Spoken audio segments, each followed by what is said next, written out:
ये सबको बना रहता है, किसी को पति का, किसी को पुत्र का, किसी को रिश्तेदार, किसी को, ये सबको बना रहता है तब तक जब तक ज्ञान नहीं होता। ये ध्रुव सत्य है, जब जिसकी मृत्यु होनी है कोई बचा नहीं सकता। ये ध्रुव सत्य है, जब जिसका अमंगल होना है कोई बचा नहीं सकता। अगर बचा सकता है तो एक ही है, परमात्मा। तो हम उसकी शरण में होकर अपने प्रियजनों के मंगल के लिए प्रार्थना करते रहें। जैसे हमारा कोई प्रियजन हमारे पास आने वाला है और हमें सूचना मिल गई कि वो अमुक जगह से चल पड़ा, तो हम भगवान से प्रार्थना करते हैं, भगवान ये मंगलमय होते हुए सुरक्षित हमारे तक पहुंच जाए। जब हमारे से जा रहा है तो हे भगवान ये सुरक्षित अपने लक्ष्य तक पहुंच जाए, क्योंकि बड़ा भयावह संसार है, एक मिनट में कब क्या हो जाए। तो हम भगवान से प्रार्थना करें कि हमारे जो प्रियजन हैं इनकी रक्षा हो, इनका मंगल हो, ये सुखी रहे, इनको कभी दुख ना पहुंचे। और खूब नाम जप करें तो भगवान ही मंगल कर सकते। मंगल भवन अमंगल हारी है, वही अमंगल का नाश कर सकते हैं, दूसरा कोई नहीं बचा सकता। वो कर्तुम अकर्तुम अन्यथा कर्तुम सर्व समर्थ है, इसलिए हमें उसी का सहारा लेना चाहिए। वो हर जगह हमारी रक्षा कर सकता है, वो हर जगह हमारी रक्षा कर सकता है। मतलब कदम कदम पे भय, कदम कदम पे मृत्यु, काल अपना जाल बिछाए हुए कब कहाँ कौन सा आक्रमण कर दे। इसीलिए हरिशरणम हरिशरणम, भगवान की शरण में भगवान का नाम जप करो, वही मंगल करने वाले हैं। यही मोह का कारण है, यही मोह का कारण है। और ये छोटा मोटा मोह नहीं, बहुत जोर का मोह है। भगवान से भी अश्रद्धा हो जाती है, क्योंकि जीव जानता तो है नहीं। अब हमें लगता है हमारा लड़का है, हम नाम जप कर रहे हैं, बढ़िया ठीक है, लेकिन उसकी अल्पायु है, वो 20 वर्ष में मर जाएगा। तो 20वें वर्ष जब मरेगा तो उसको भगवान से अश्रद्धा हो जाएगी कि आपने हमारा सब कुछ बिगाड़ दिया, अकेला लड़का 20 साल का और आपने उठा लिया, तो उसकी अश्रद्धा हो जाएगी। जबकि भगवान उसमें कहीं नहीं है, उसका कर्म है, उसको इतने ही वर्ष मृत्यु लोक में रहना था। इसीलिए भजन करो तो ज्ञान प्राप्त हो जाए तो आनंद हो जाएगा, और भगवान ही रक्षा करने वाले, दूसरा कोई रक्षा करने वाला नहीं। अभी ये स्वाप्निक जानकारी है, सत्य जानकारी नहीं है। जैसे 2000 के नोट हम एक अटैची आपको दें, आप लेंगे? आप नहीं लेंगे। जिसका भी प्रश्न हो, किसका प्रश्न, आप लेंगे? आप नहीं लेंगे, क्योंकि आपको पता है अभी ये नहीं चलेंगे, झूठा है, फिर आप नहीं लेंगे। लेकिन जिसको पता नहीं है वो उठा लेगा कि बहुत नोट है। तो सही माने में आपको पता नहीं है कि संसार झूठा है, सही माने में। ये केवल सुनी हुई बात कही जा रही, अनुभव की बात नहीं। जैसे भगवान शंकर कह रहे हैं, उमा कहूँ मैं अनुभव अपना, सत हरि भजन जगत सब सपना। हे उमा, ये मैं अनुभव कहता हूँ, ये संसार झूठा है, स्वाप्निक है। सत्य है तो भगवान का भजन सत्य है। ये बात जब हमारे अनुभव में आ जाएगी तो हम नाम नहीं छोड़ेंगे। अभी अच्छा भोजन मिला तो नाम छूट गया, कोई और भोग मिला तो नाम छूट गया, कोई रिश्ते नातेदार मिले तो नाम छूट गया। अभी नाम बहुत छोटी जगह पे है और सब संबंध संसार के बहुत ऊंची जगह पे है। क्योंकि जैसे 500 रुपये हम तभी छोड़ सकते हैं जब 5000 रुपये का लाभ मिले। तो नाम हम छोड़ दिए, इसका मतलब नाम बहुत छोटा और भोजन बहुत बड़ा, भोग बहुत बड़े, रिश्ते नाते बहुत बड़े। तो जब नाम सबसे बड़ा हो जाएगा कि किसी भी स्थिति में हम नाम नहीं छोड़ सकते, तब सच्चा ज्ञान हमको प्राप्त होगा। हमें जबरदस्ती अभी नाम जप करना चाहिए, खूब नाम जप बढ़ाओ। जितना नाम जप बढ़ेगा उतना ही हृदय पवित्र होगा, और उतना ही पवित्र हृदय में अनुभव होता है, यार ये सब झूठा है, ये सब झूठा है। ये तब अनुभव होगा जब खूब भजन करोगे। भजन के बिना तो बातें हम जरूर कर लेंगे कि संसार झूठा है, लेकिन हम भगवान को छोड़कर लगे संसार में ही रहेंगे। असलियत भजन से बनेगी।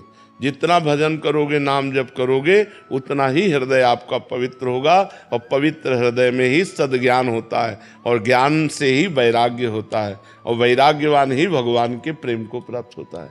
राधे राधे महाराज जी। महाराज जी, हमें भली भांति ज्ञात है कि माता पिता का दर्जा भगवान के समान है, किंतु गुरुवर यदि माता पिता के अनुचित व्यवहार से हमारी दिनचर्या प्रतिदिन प्रभावित हो रही है, परंतु पुत्र धर्म के चलते हम उन्हें कुछ कह नहीं सकते, यदि हम कुछ समझाना चाहते हैं तो सुनना नहीं चाहते, ऐसी स्थिति में क्या करना चाहिए? हाँ, ऐसी परिस्थितियाँ आती हैं, लेकिन ऐसी परिस्थिति में भी यदि आप निर्वाह कर ले गए तभी तो बात होती है। सब अनुकूल हो फिर धर्म निर्वाह करने में कठिनता नहीं होती, लेकिन प्रतिकूल हो और फिर धर्म का निर्वाह करे तभी उसकी जय मानी जाती है। जब माता पिता प्रतिकूल आचरण करते हैं और आप उनके सदैव अनुकूल बने रहे तो यही आपकी विजय करा देगी। अब उनके स्वभाव को तो नहीं बदला जा सकता, मतलब माता पिता वयोवृद्ध हैं, अब उनका स्वभाव है और वो अपने अनुसार चलेंगे। हम सत्संग सुनते हैं, हम अपनी बुद्धि को बदल सकते हैं, लेकिन वो अपनी बुद्धि को नहीं बदल सकते। आप सेवा करोगे वो आपको गाली देंगे, आप सेवा बहुत अच्छी करोगे और जब आपका कोई रिश्तेदार आएगा तो बैठाल के आपकी निंदा करेंगे। आप करो सेवा। जब सेव्य प्रतिकूल व्यवहार करे और हम उनके अनुकूल करें तो हम माया पर विजय प्राप्त करने जाएंगे। यही सेवा भगवान की प्राप्ति करा देगी। आप उनकी प्रतिकूलता पर ध्यान न दें, आप उनके अनुकूल बने रहे, आप उनके अनुकूल बने रहे। वो आपके प्रतिकूल रहे तो सहो, और आप उनके अनुकूल बने रहो तो आप जीत जाओगे। महाराज जी, मुझे ऐसा आभास है कि मैं बार बार अपने मन शरीर को साफ करता हूँ फिर उसे गंदा करता हूँ। ऐसा लगता है कि मैं किसी माया जाल में फंस गया हूँ। नहीं, माया जाल नहीं, ये मन ही माया जाल है। हमारा मन ही सबसे बड़ा माया जाल है। हमारे मन में गंदी वासनाएं भरी हुई हैं। दुर्वासना मम सदा परिकर्षयन्ति।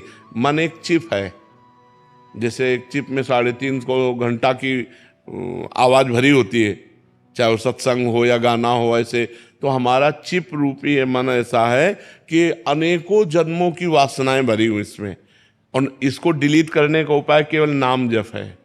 जितना नाम जप करेंगे उतना आप देखना वो निकलती जा रही हैं। गंदी गंदी बातें आएंगी, गंदे गंदे चिंतन आएंगे, वो सब निकल रहे हैं, डिलीट हो रहा है मन। जितना भजन करोगे उतना मन निर्मल होता जाएगा। अभी जो हमारा है साधन भजन, वो हाथी स्नान जैसा है। हाथी स्नान किया फिर धूल डाल लिया, तो अभी थोड़ा सा अच्छा किया फिर बुरा कर लिया, फिर अच्छा किया फिर बुरा कर लिया, तो कुछ अनुभव नहीं हो पा रहा है। थोड़ा सा बुरा रुके और अच्छा बढ़े तो अनुभव होना शुरू हो जाए। इसलिए नाम जप करो, नाम जप में बड़ी सामर्थ्य है। और गंदी बात जो जानते हो, जहां तक हो सके बचने की कोशिश करो। जब ये लगे कि नहीं बच पाऊंगा तो उस समय भगवान की याद करो। हे त्राहिमाम भगवान, करुणा में भगवान, मेरी रक्षा करो प्रभु, मेरे से नहीं रोका जा रहा हो, मेरी ये गलतियां बढ़ती चली जा रही, तो निश्चित भगवान आपको बल देंगे। भगवान का ही बल हमको इस माया पर विजय प्राप्त करा सकता है। नहीं तो दैवी हेषा गुणमयी मम माया दुरत्तया मामे वे प्रपद्यन्ते माया में ताम तरन्ति ते।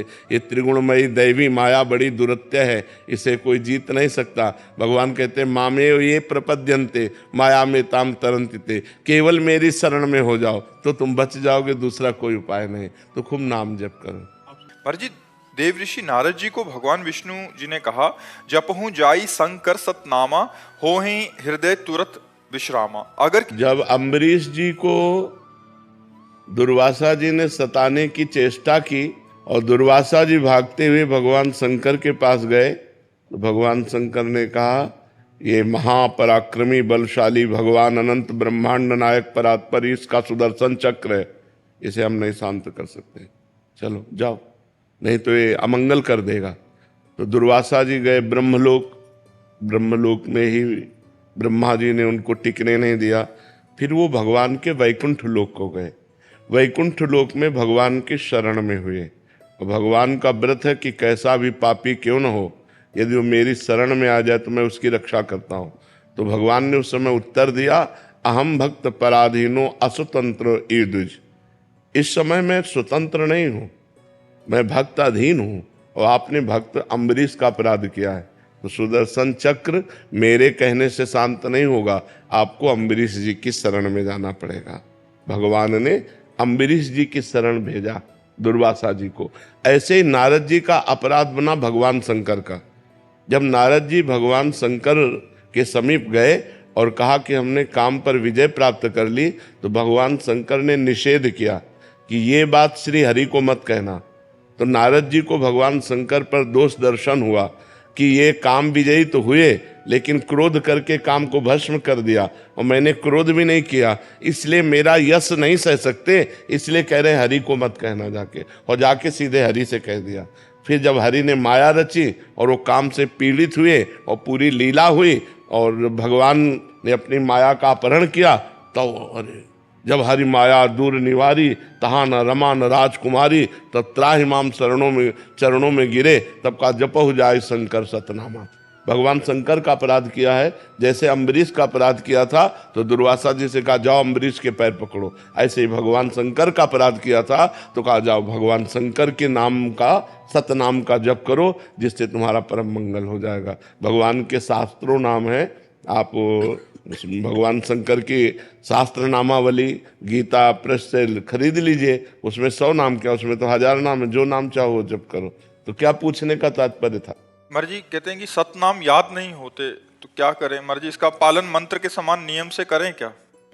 भगवान शंकर का नाम जप करो, शाम सदाशिव शाम सदाशिव शाम सदाशिव, सब हो गया। वहां सतनाम इसलिए कहा था, आपने अपराध किया तो उन्हीं के 100 नामों का जप करो जाकर के। लेकिन सांब सदाशिव को आर्त भाव से कैसे पुकारें? जब सांब सदाशिव जपते जाओगे और हृदय पवित्र होगा तो आर्त भाव आ जाएगा। आर्त भाव कोई नाटक थोड़ी किया जाता है, वो तो हृदय का विषय होता है कि आंखों से आंसू आने लगे, हमारे जी में भगवान शंकर से मिलने की लालसा जागृत हो गई और विकल होकर हम भगवान को पुकारे। भजन करने से होगा, खूब जप करो, ऐसी स्थिति हृदय की पवित्र हो जाएगी, तब ऐसा आर्त भाव आ जाएगा।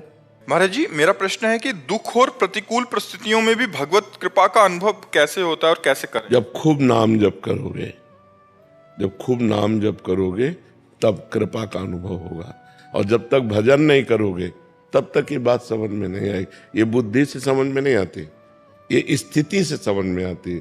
जब स्थिति होती है तब समझ में आती है, ठीक है ना। खूब नाम जप करो, भगवान के नाम जप से ऐसी स्थिति आ जाती है कि सब दुखों को आनंद पूर्वक सहा जा सकता है।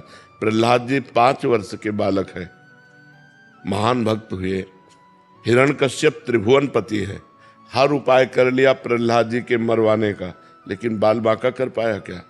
हर विपत्ति में मेरा हरि है 1000 हाथ वाला, देख रहे हैं कि भगवान ऐसे किए हुए।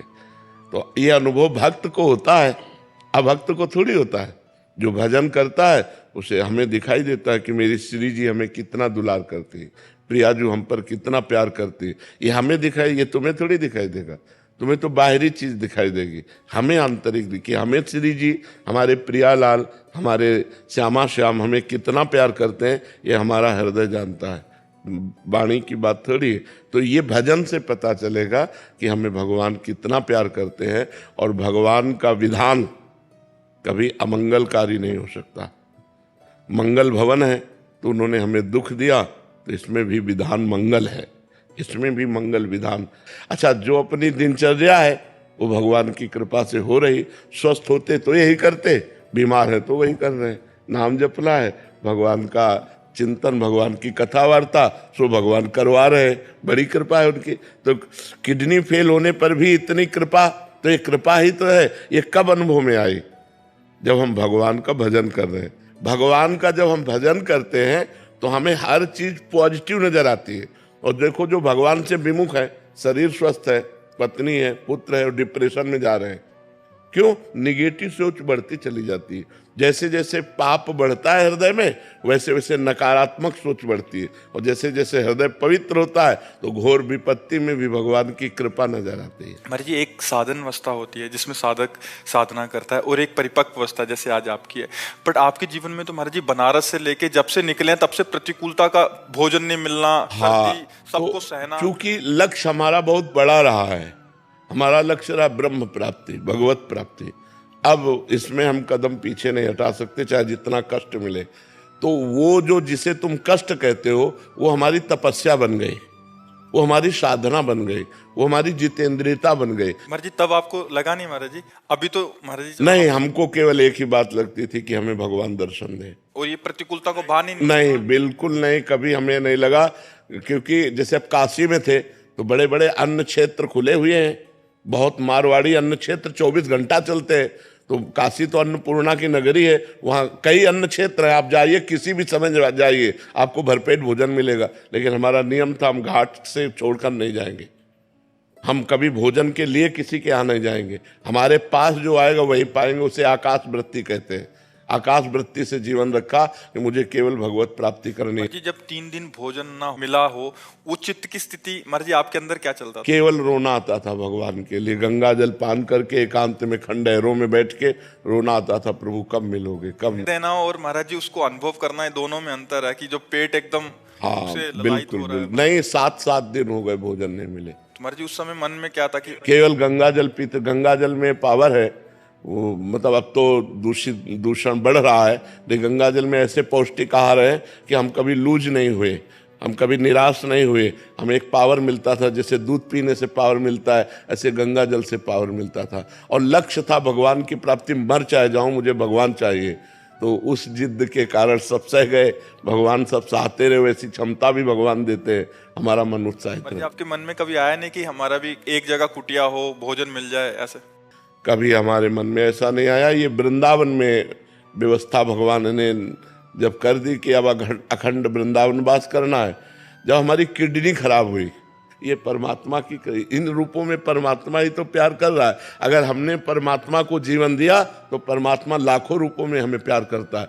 तो हमें प्रतिकूलता तभी अनुभव में आएगी जब हमारा हृदय भगवान से विमुख होगा। अगर भगवान के सन्मुख हो तो हर बात कृपा नजर आएगी कि भगवान की कृपा ही इसमें है। पर जी आज अनुकूलता तो आज आप कैसे देखते हैं? अगर बाहरी अनुकूलता, हमारी दृष्टि में इसका कोई महत्व नहीं। आज भी मैं अकेला ही हूँ, जैसे घर से निकले थे वैसे आज भी है। हमारे पास कुछ नहीं है, ये सब श्री जी का वैभव है, श्री जी का खेल है। हम जैसे पहले थे वैसे आज भी हम वैसे ही रह रहे और वैसे ही अपने को मान रहे। लाखों लोग जुड़े हुए हैं, श्री जी से जुड़े हुए हैं, हमसे थोड़ी जुड़े हुए। अभी हम पैंट शर्ट पहन ले, कोई हमसे राधे श्याम कहेगा क्या? तो श्री जी का ही तो वेश है, श्री जी की शरण में है, तो वही सब श्री जी का खेल है, हमारा थोड़ी कोई खेल है। सब सुधार जो मंगलमय हो रहा वो सब भगवान की तरफ से हो रहा, सब प्रभु की तरफ से हो रहा है। करे करावें आप सब, जने बढ़ाई दे, करते आप है।